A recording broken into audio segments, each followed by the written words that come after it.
Bienvenue à ce journal. Le commerce entre les États de la communauté est-africaine a atteint une valeur de 10 milliards de dollars américains d'après le secrétariat de la communauté. Indication faite par le secrétariat général de la communauté, le docteur Peter Mathuki, au Kenya au cours d'une retraite de 5 jours pour tout le personnel de l'East African Community. Jean Damascène, Manichim. Le commerce intra-régional au sein de la communauté de l'Afrique de l'Est est sur une trajectoire ascendante, s'élevant à 10,17 milliards de dollars américains en septembre 2022. Les importations et exportations entre les 7 États membres de l'organisation est passé de 13% en 2019 pour une valeur de 7,1 milliards de dollars américains à 15% en 2021 pour une valeur de 9,5 milliards de dollars américains. En septembre 2022, la valeur du commerce de la communauté des États d'Afrique de l'Est était de 10,17 milliards de dollars, soit une part de 20% du commerce intracommunautaire par rapport au commerce mondial. Le secrétaire général de la communauté des États d'Afrique de l'Est, Peter Mathuki, estime que l'augmentation du commerce intra-régional est due à la bonne volonté des chefs d'État de la communauté et à l'assouplissement des restrictions de Covid-19 dans la région, entre autres facteurs. Le Dr Mathuki rappelle que les chefs d'État ont éliminé de nombreuses barrières non tarifaires qui entravaient le commerce intra-régional et a exprimé l'espoir que cela et d'autres facteurs contribueraient à augmenter le niveau du commerce intra-régional en Afrique de l'Est. Le Dr Mathuki a révélé que le commerce total de l'Afrique de l'Est avec le reste du monde s'élevait à 62 milliards de dollars américains, ajoutant qu'il y avait encore place à l'amélioration. S'exprimant au cours d'une retraite de 5 jours pour tout le personnel de la communauté qui s'est tenue en République du Kenya, le secrétaire général a également évoqué les priorités de l'organisation sous-régionale pour l'année 2023. Il a déclaré que la communauté envisage d'augmenter le volume du commerce intra-régional. À partir du 1er juillet 2022, les importations des biens disponibles localement dans la région, tels que la viande, les meubles et le textile, ont été frappés d'un droit de douane de 35%. L'initiative vise à promouvoir la production locale, la valeur ajoutée et l'industrialisation, a-t-il précisé. Concernant la directive du sommet au Conseil de donner suite à la demande de la République fédérale de Somalie d'adhérer à l'organisation, le docteur Mathuki a déclaré que la communauté devrait envoyer une mission de vérification en Somalie à la fin de ce mois pour évaluer si le pays est prêt à rejoindre l'organisation. Concernant la paix et la sécurité, le secrétaire général a déclaré que l'Afrique de l'Est tenait à stabiliser la région orientale de la République démocratique du Congo, un processus qui, selon lui, nécessite une solution politique qui sera apportée par les chefs d'État. Concernant l'Union monétaire de l'Afrique de l'Est, le secrétaire général de l'organisation a déclaré que le bloc aurait une monnaie unique dans les 4 prochaines années, précisant que le Conseil des ministres devrait bientôt prendre une décision sur l'emplacement de l'Institut monétaire de l'Afrique de l'Est, le précurseur de la Banque centrale de l'Afrique de l'Est, qui émettra la monnaie unique. Le Rwanda accueille la 5e rencontre des jeunes venus de 7 pays africains francophones. Pendant 3 jours, ces jeunes vont réfléchir sur les stratégies à mettre en place pour que les jeunes puissent contribuer à la bonne gouvernance et à l'intégrité du continent. Certains des participants à cette conférence estiment que pour que l'Afrique parvienne à un véritable développement, elle doit impliquer sa jeunesse. Donc cela ne se fera qu'avec leur participation aux instances des prises de décision. C'est dans ce contexte que la jeunesse africaine doit prendre les devants dans la lutte pour une gouvernance africaine durable et responsable. Le Rwanda apprécie la contribution de la Chine au développement socio-économique des Rwandais depuis plus de 50 ans. Indication faite par le ministre rwandais des Affaires étrangères à l'occasion des festivités du Nouvel An chinois à Kigali. Jean Damascène, Maniching pour le détail. Ambiance de fête à l'ambassade de la République populaire de Chine à Kigali, au Rwanda, pour célébrer le Nouvel An chinois.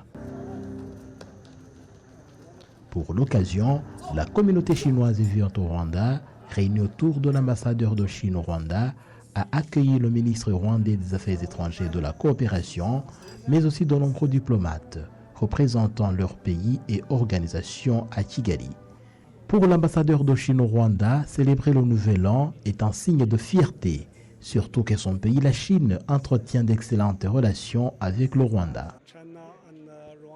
La Chine et le Rwanda jouissent de bonnes relations il y a 50 ans maintenant depuis leurs relations diplomatiques.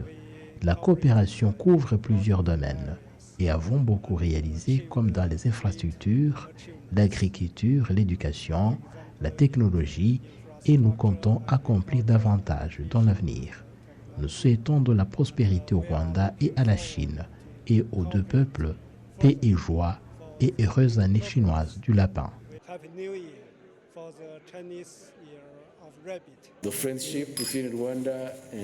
Le Rwanda, par la voix du ministre des Affaires étrangères de la coopération Vincent Biruta, loue la contribution de la Chine au développement du Rwanda. Les relations bilatérales entre le Rwanda et la République populaire de Chine sont excellentes et la coopération s'est traduite en plusieurs projets d'intérêt commun dans plusieurs secteurs, y compris les infrastructures, l'éducation, la santé et bien d'autres. Ça a été aussi donc une occasion pour nous aussi de féliciter la République populaire de Chine pour les accomplissements de l'année qui se clôture, et puis de lui souhaiter, de représenter nos vœux de bonheur et de prospérité pour l'année qui vient. Et donc c'est pour moi, c'est pour le compte du gouvernement rwandais, une occasion de nous féliciter de l'excellence des relations entre la République populaire de Chine et le Rwanda, et puis aussi de nous féliciter de la bonne coopération qui a existé depuis 50 ans maintenant entre la République populaire de Chine et le Rwanda. Les célébrations du Nouvel An chinois à Kigali ont été aussi une occasion de divertissement et d'échanges mutuels entre la communauté chinoise vivant au Rwanda et ses amis. La Chine figure parmi les principaux partenaires économiques du Rwanda. En 2022, par exemple, la valeur des importations et exportations de la Chine au Rwanda était évaluée à plus de milliards de dollars américains.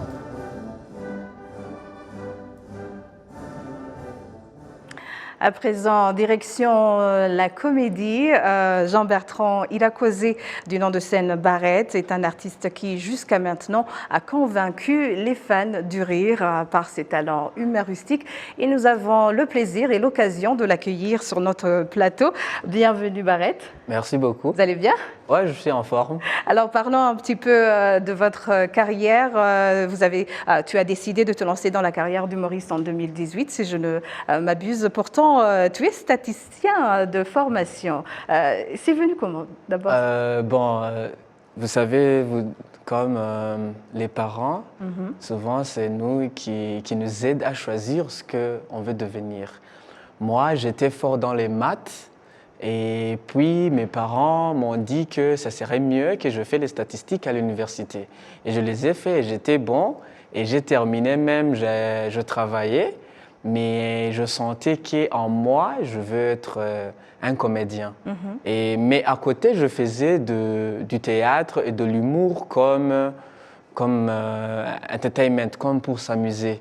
Mais après, c'est là où, quand j'ai fait une école d'humour, là où je me suis senti pour faire ça comme une carrière professionnelle, être un comédien professionnel. Alors, pourquoi avoir décidé en 2018 de vous dire « Non, j'arrête les statistiques, je vais faire la comédie » C'était parce que je venais d'une école, je venais de terminer une formation d'une année dans une école d'humour qui s'appelle Goma Rire Academy. Et là, j'avais été en contact avec des humoristes professionnels du monde entier et ils m'ont vraiment inspiré, ils m'ont vraiment donné l'envie de vaincre la peur pour que je me lance. Ouais. On parle des statistiques, on parle de carrière comme tant d'autres, on parle aussi de la comédie, être humoriste. Est-ce un métier qui peut faire vivre? Alors, c'est difficile chez nous, c'est encore difficile parce que l'humour n'est pas encore pris comme un métier. Pas pour nous les humoristes, même pour aussi les gens, le public. Parce que les gens te demandent « fais-moi rire » comme si c'est un truc pour faire rire. Tu fais comme ça ne se prépare pas, tu n'écris pas, tu ne réfléchis pas. Donc, c'est pas que c'est un métier, on prend du temps pour écrire, pour chercher de l'inspiration. Et en plus, on donne un message à travers le rire. Moi, je vais faire un spectacle qui s'appelle Barrette positif, où je parle comment j'ai traversé des challenges quand j'ai commencé ma carrière comme humoriste professionnel. Et je parlais ça d'une façon positive. Pour montrer que les challenges qu'on rencontre dans la vie, ça vient pas pour nous rabaisser, mais que ça nous donne du force pour se renouveler, quoi. Ouais, c'est ça. Alors justement, en parlant des défis, des challenges, en tant qu'humoriste, quels sont les défis que vous rencontrez dans votre métier? Ok, la plupart des défis qu'on rencontre, c'est manquer des scènes, parce que c'est un art nouveau. Donc, on manque les scènes aussi. Et je crois que la plupart des challenges qu'on rencontre, c'est les challenges que rencontrent la plupart des artistes qui font l'art vivant, qui organisent des spectacles, comme manquer des organisateurs. Et aussi, nous, les humoristes, on ne nous prend pas au sérieux. Ah, c'est ça la question que j'allais poser tout à l'heure. Les gens ne voient pas que nous sommes sérieux quand même.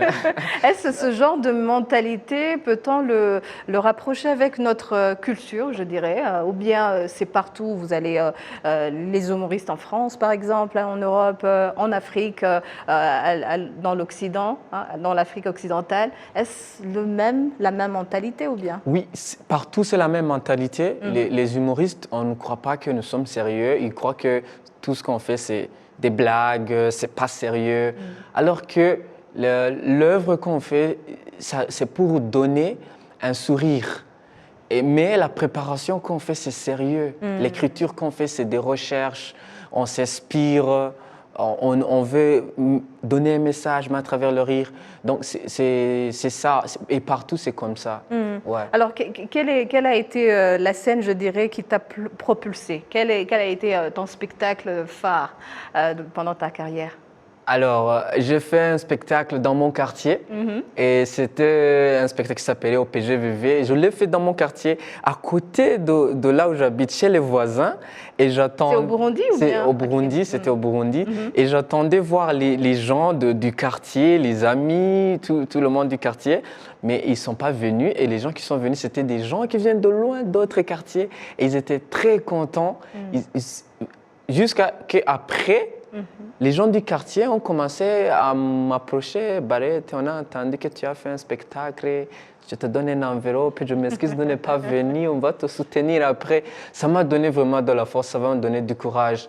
On dit un prophète n'est jamais bien. Aucun prophète n'est bien chez lui, on dirait. Ouais, c'est ça, c'est ça. Et pour moi, c'était un peu ça. Mais après, ils ont compris ce que je veux, ce que je donne. Ouais. Alors, parlant de ton spectacle, tu l'as surnommé Barrette est positif. Tu l'avais déjà fait, je dirais, un peu après le Covid, pour dire Barrette a été positif au Covid. Et maintenant, je dirais, tu l'as changé sous une autre forme, mais toujours avec le même titre. Ouais. Donc, comme la période de Covid est terminée maintenant, avant, le message, c'était en rapport avec le Covid. Mais après, j'ai été inspiré avec les voyages que j'ai faits. J'ai quitté le Burundi, je suis allé jouer au Congo, je suis venu jouer ici à Kigali. Et tout ça, c'était pas facile. Tu vois, il y a beaucoup de problèmes, beaucoup de challenges. Tu manques les moyens, tu manques les gens qui vont t'accueillir, tout ça. Mais après, j'y arrivais, je faisais des spectacles, je voyais des gens sont contents, ils s'amusent bien à fond. Et moi, ça m'a donné un esprit positif. Et c'est là où j'ai gardé le titre Barrette est positif, mais pas positif dans le Covid, ou bien la malaria, ou bien le VIH, mais dans la tête, dans les idées, qui est optimisme. Ouais, et c'est ça. Alors, comment ça se passe pour les préparations du spectacle? Alors, je fais des répétitions avec quelqu'un et j'ai un regard extérieur qui m'aide à améliorer. Et aussi, tout est en place. Je serai avec d'autres humoristes très connus ici, Michael Sengazi, Hervé Kimeini, c'est mes mentors à moi, c'est des gens qui m'ont formé. Et aussi, je serai aussi avec d'autres chanteurs pour donner l'ambiance. D'accord. Alors, vous pouvez rappeler le spectacle, c'est quand déjà? Quelle date? Le spectacle, c'est vendredi le 20 à l'Institut français Murugando. Ouais, ou bien Centre Le 20 de ce culturel mois. francophone de ce mois. Oui, la semaine prochaine. C'est le 20 janvier, c'est la semaine prochaine. Donc, venez commencer l'année avec un sourire et aussi avec un esprit positif. On dirait qu'il y a un petit quelque chose derrière, une petite surprise. Y aura-t-il une surprise ou bien tout est dit? Je ne peux pas tout dire ici. J'ai pas même fait des blagues. Qu'ils viennent. Qu'ils viennent pour découvrir ce que je prépare et pour voir. Peut-être qu'ils me regardent, je vois comme si j'ai un côté sérieux, mais j'ai un côté qui n'est pas sérieux. Quand je fais des blagues, vous allez rigoler, vous allez vous amuser, ça va être vraiment très cool. Et ce spectacle que je fais, je suis en tournée et je l'ai fait à Bujumbura. Je le fais ici à Kigali et je continue même à Bukavu, Goma, Kinshasa, Congo-Brazza. Donc j'essaie d'amener cet esprit de positivité dans notre région. Et ce sera en français ou en Kinyarwanda ou en Kirundi? Oui, c'est en français, mais je parle de notre culture. J'ai jamais vécu en Europe, j'ai jamais vécu en France. Donc c'est la culture d'ici que je parle. Tout le monde va se retrouver dedans. Tout le monde va voir ces challenges qu'il rencontre et se dire il faut que je garde un esprit positif. Oui, il faut garder un esprit positif. Je rappelle que nous étions en compagnie de Jean-Bertrand Irakoze. Il est humoriste du nom de scène Barrette. Je te remercie et bonne chance pour le spectacle. Merci beaucoup. Alors, certains commerçants réclament à l'Office rwandais des recettes de le remboursement de la taxe sur la valeur ajoutée TVA d'une valeur de 32 milliards de francs rwandais qui est généralement payée en moins de 3 mois après sa déclaration. Patrick Onyili-Dandi nous fait les détails. Parmi ceux qui réclament ce remboursement à l'autorité fiscale, il y a des commerçants, des industriels, mais aussi des importateurs de différents produits. Ils soulignent que cela affecte grandement leurs entreprises, car certains parmi eux comptent sur ce montant à titre des remboursements de leurs prêts bancaires, mais aussi pour refinancer le développement de leurs entreprises. Dans le secteur industriel, nous dépendons des prêts bancaires. Ce n'est pas notre argent. S'ils tardent à nous payer, nous ne pouvons pas, malheureusement, faire attendre les banques car vous êtes censé payer à temps votre prêt. Autre chose, lorsque vous recevez une notification des douanes, vous n'avez pas plus de 5 jours pour effectuer votre dédouanement. Et si cela n'est pas fait, ce sont des mesures lourdes qui sont appliquées, qui peuvent même aller jusqu'à la fermeture de votre entreprise, ce qui est un défi pour nous en tant qu'entrepreneurs. Un autre problème majeur est que les chiffres démontrent que vous avez un bénéfice. Et pourtant, les chiffres sont dans les remboursements de la TVA. Et vous constatez que nous demandons des prêts pour payer des impôts. Et lorsque les banques ne vous accordent pas de prêts, vous êtes à nouveau considéré comme un insolvable auprès de l'autorité fiscale. Et pourtant, vous êtes en attente du remboursement de votre TVA, ce qui n'est vraiment pas juste. L'association rwandaise des grossistes et des détaillants a écrit à l'autorité fiscale rwandaise pour lui demander que pendant ces temps, les institutions en charge de réviser la manière dont les taxes peuvent être simplifiées, cette question devait également être résolue. Certaines de leurs demandes incluent notamment le fait de considérer, avant de payer les impôts déclarés, que l'Office rwandais des recettes puisse partir de la dette qu'elle a envers les contribuables. Le coordinateur de cette association indique d'autres pistes pour résoudre ce problème.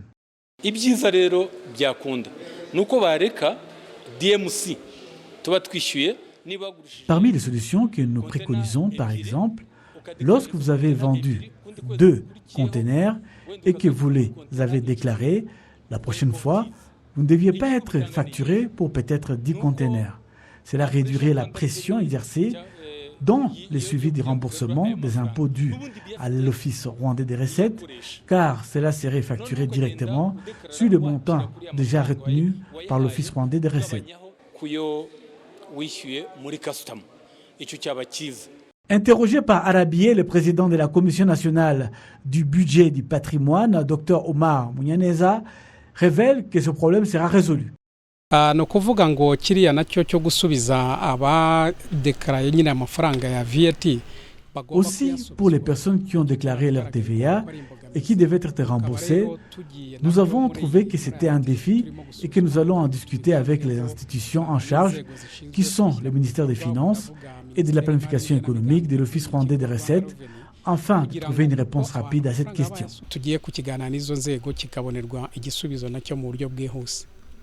La TVA facturée est de 18% du prix du gros qui est collecté par l'Office rwandais des recettes.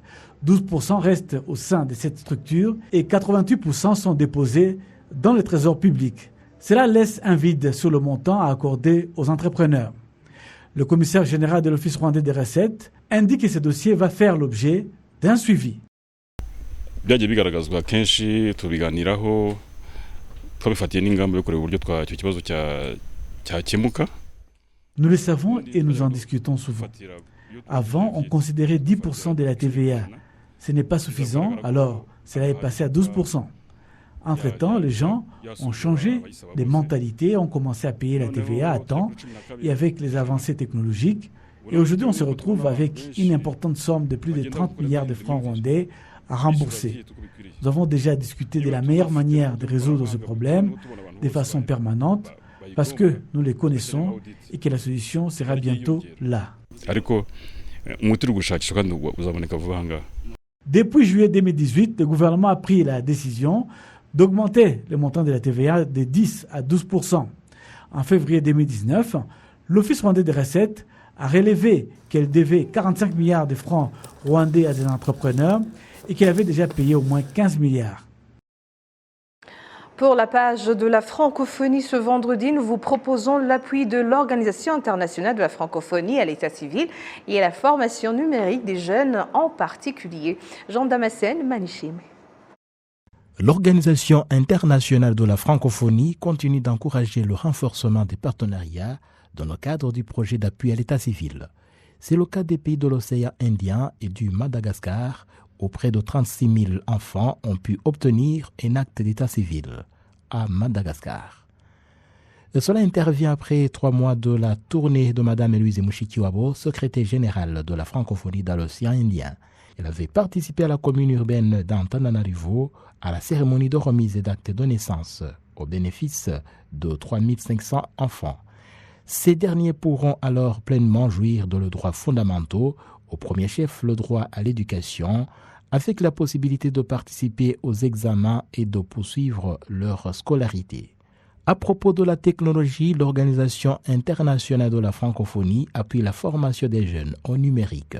Au Gabon, plus de 70 jeunes ont suivi une formation dans ce qui est appelé « Formez-vous au numérique avec l'OIF » dans le cadre de la stratégie de la francophonie numérique 2022-2026, laquelle s'intègre plus largement dans le cadre stratégique de la francophonie avec le 2e mandat de la secrétaire générale de l'organisation, Mme Louise Mushikiwabo. Ce projet, qui a une composante formation des jeunes au métier du numérique, est déployé actuellement dans des pays membres de l'OIF, à savoir la Côte d'Ivoire, le Djibouti, le Gabon, l'Haïti, le Madagascar, le Mali, le Niger, la République démocratique du Congo, le Togo et la Tunisie. 1300 jeunes, dont 51% de femmes, suivent un cursus de métiers sur l'ensemble des formations et 42% des formations se déroulent dans des zones périurbaines ou rurales. Les experts en santé publique estiment que le développement d'une médecine basée sur la génétique des Africains jouerait un rôle important dans la lutte contre certaines maladies qui affectent la population africaine. Les détails avec Patrick Nilidad. Lors de la conférence Africa-AFIA sur l'amélioration de l'accès à des soins de santé de qualité pour tous, qui s'est tenue au Rwanda, les participants ont été informés qu'à l'an 2050, l'Afrique sera peuplée de plus de 2,5 milliards d'habitants contre 1,4 milliard de personnes aujourd'hui. Le professeur Mambo Claude Muvunyi, directeur général du Centre biomédical du Rwanda, a indiqué que des mesures efficaces doivent être prises pour améliorer la santé des Africains.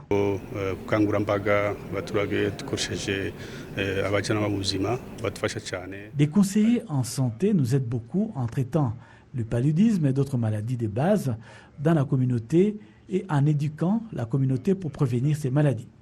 La mutuelle de santé nous aide aussi à augmenter le nombre de personnes pouvant recevoir des soins. Les médecins scientifiques expliquent que la médecine de précision est l'un des facteurs dont l'Afrique a besoin, ainsi que des investissements dans les innovations du secteur de la santé sur le continent. Precision medicine is an evolving or new approach to treatment where La médecine de précision est une nouvelle méthode de traitement d'une personne basée sur sa condition génétique, son lieu de résidence et d'autres informations le concernant qui diffèrent de la manière habituelle dont une personne se voit prescrire un certain médicament qui peut être pris 2 ou 3 fois par jour, qui empêche le médicament de traiter une personne ou qui peut avoir un effet sur elle. eliminate treatment failures or addressing treatment failures and side effects. Le docteur Robert Karanja et John Paul Omolo du Kenya constatent que l'utilisation de la médecine de précision et de la génomique peut également contribuer à améliorer la qualité des soins médicaux fournis aux Africains. And all the drugs that have been developed by the pharmaceutical industry. Tous les médicaments qui ont été fabriqués par l'industrie pharmaceutique ont été fabriqués à partir de l'ADN de ceux qui ont la peau blanche, sans trop se soucier des Africains. De nos jours, de nombreux médicaments et vaccins sont fabriqués. C'est pourquoi nous, Africains, devrions penser sur la création d'une industrie manufacturielle. Les médicaments devraient être basés sur notre code génétique africain. So if we don't start to build our own industry in Africa, Medicine is going where we are able. La médecine d'aujourd'hui a atteint un niveau tellement élevé que nous sommes capables de détecter toute une panoplie de maladies, mais aussi un médicament spécial pour traiter cette maladie. Cela contribue à augmenter la qualité de vie, les soins de santé et à réduire ses coûts. Étant en Afrique, nous sommes à risque de maladies. Cela peut être dû au fait qu'il n'y ait pas de médicaments spécifiques qui conviennent à notre condition d'Africains. That are meant for the genetic composition of the African population. Les experts africains estiment que l'amélioration de la qualité des soins de santé en Afrique devrait s'accompagner d'une augmentation du nombre de médecins et de la création d'usines spécialisées dans la fabrication de produits et d'équipements médicaux afin de réduire le coût d'importation de ces produits à l'extérieur du continent. Academia 2063 a lancé une initiative globale sur le changement climatique en Afrique qui aidera le Rwanda et le continent africain dans son ensemble à mettre en œuvre des politiques de protection de l'environnement en se basant sur la prévention de la quantité d'émissions de gaz à effet de serre, l'un des facteurs contribuant aux effets du changement climatique. Les précisions toujours avec Patrick Nirindandi. Le Rwanda est l'un des rares pays africains à avoir pu maîtriser ses émissions de gaz à effet de serre et les réduisant de manière significative. De nombreux pays ont subi certains des effets des changements climatiques, d'autant plus que l'Afrique représente 3% d'émissions mondiales de gaz à effet de serre et que le cours de la lutte contre les changements climatiques est lui-même un fardeau pour les pays africains en général. Donc je pense que certains des pays du monde prendraient l'initiative et aideraient le continent africain en faisant des investissements qui permettront à l'Afrique à mieux résister au changement climatique. Donc ce programme aidera à montrer tous ces signes. Ces signes aideront à parrainer, soutenir et investir dans des initiatives sur le changement climatique. Certains des efforts du gouvernement rwandais comprennent la mise en place de divers programmes qui incluent la préservation de l'environnement. Le directeur général adjoint de l'Office rwandais en charge de la protection de l'environnement, REMA en sigle et en anglais, a souligné que cette initiative devait appuyer d'autres mesures gouvernementales pour faire face au changement climatique. En renforçant la résilience du changement climatique, l'étude indique que la mise en œuvre des engagements de pays à l'horizon 2030, le Rwanda est tenu à investir jusqu'à 11 milliards de dollars pour atteindre ses objectifs.